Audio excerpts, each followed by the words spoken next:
Flower is the reproductive part of a plant and it is the most beautiful part of a plant, and some of the plants have flowers and some of the plants do not have flowers, and the flowers are of different shapes, size and colors. Example, roses, hibiscus, all these. Parts of a flower. First one, sepals.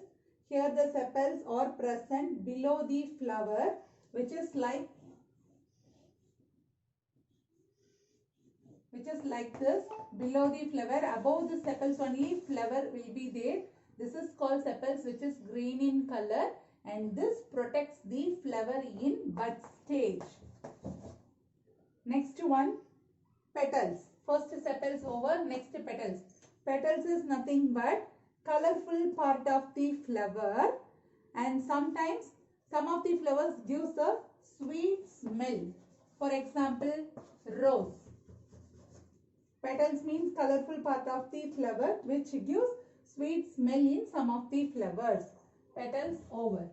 Next one, stamen. Stamen is the male reproductive part of the flower.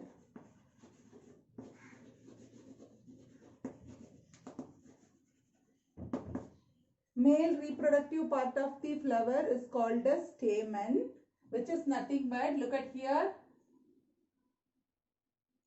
this full part is called as stamen, male reproductive part. That means boys. Male reproductive part. This tube-like structure, this one is called as filament, and above one small ball-like structure called as anther.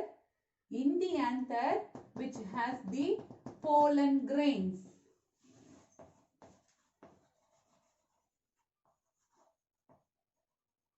If you would like to watch the pollen grains, take a hibiscus flower. Here I don't get any hibiscus flower. Take a hibiscus flower.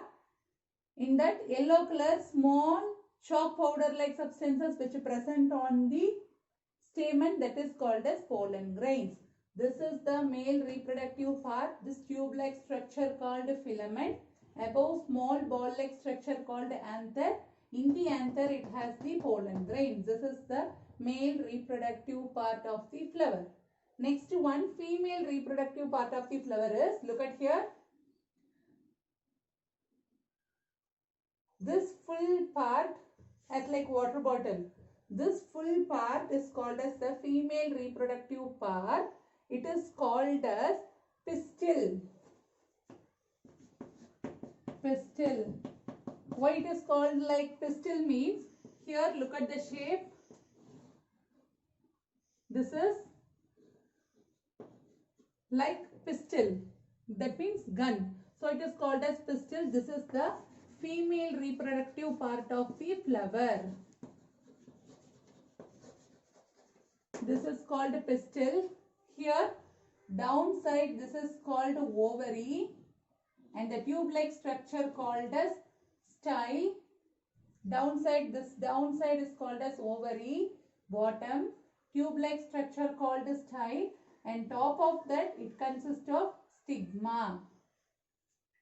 Inside the ovary, it contains the ovule. Clear about pistil and stamen? Stamen means male reproductive part. Here this is called stamen.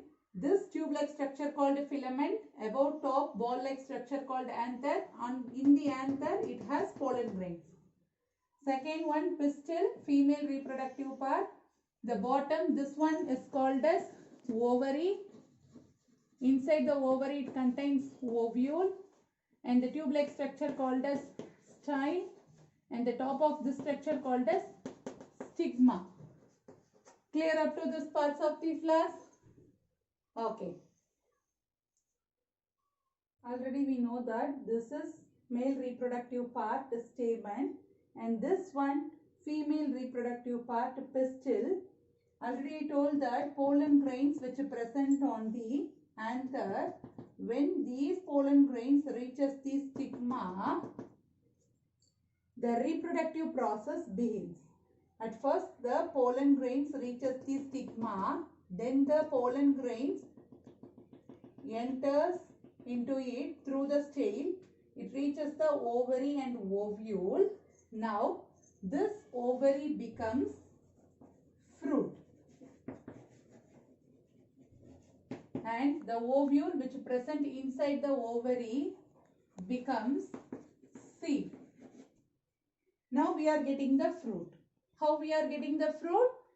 The pollen grains which are present on the anther reaches the stigma.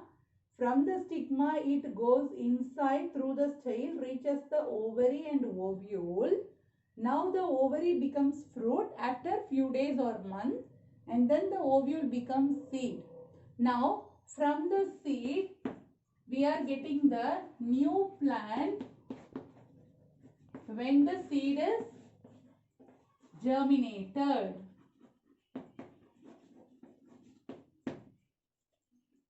Flowering seasons of plants. We all know that flower develops from a bud, and not all flowers bloom at the same time. We have different seasons: summer, winter, rainy, spring, autumn. So different flowers bloom during different times of the year, and usually in the spring season most of the flowers will bloom. And the springtime in India lasts from March to April, but not all flowers bloom at the spring season. Flowers in everyday life. Flowers have many uses in our everyday life for decorating homes during festivals and making garlands, making rangoli, and the extracts of flowers are used for making soaps, perfumes and lotions. And it is also used to make incense sticks, that is agarbatti. Extracts of flowers like rose and hibiscus are used to make drinks called sharbat. Sweet mixture of flowers put in a betel leaf pan is made of dried rose petals and sugars. Extracts of saffron flower are used to give flavor to food. This is what called saffron. Extracts of flowers of the mustard plant, sunflower and safflower are used to make cooking oil. Floral motifs and floral patterns are used to as a common designs in pottery, textiles, floor tiles, wall tiles, bed covers, curtains, cloths, etc. Next topic, a visit to the florist. A florist is a person who sells flowers. City or town usually has a wholesale market that sells flowers. We generally call it as flower mandi, from where florists buy flowers in bulk and sell them in their shops.